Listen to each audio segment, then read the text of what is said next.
ఇప్పుడు మనము చూస్తూ ఉన్నప్పుడు ఆయన సర్వ పాప పరిహారార్థం ఆయన వచ్చినప్పుడు శరీరము దాచి నశించుతున్న ఇజ్రాయేలును రక్షించడానికి శరీరముగా ఆయన వచ్చినట్లుగా గడిచిన వారము చెప్పుతున్నాను. ఆయన స్వకీయుల యొద్దకు ఆయన వచ్చాడు.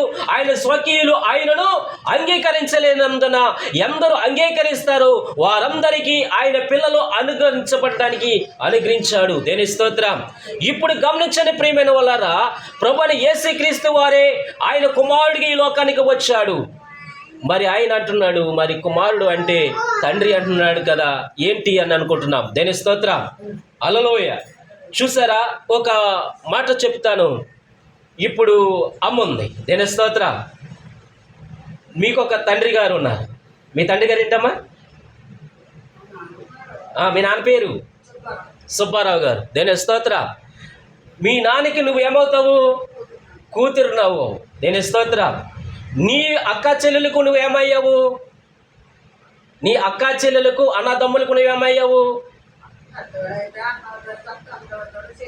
చెలివవు, లేకపోతే అక్క చెలువు అయ్యావు. దేని స్తోత్రం.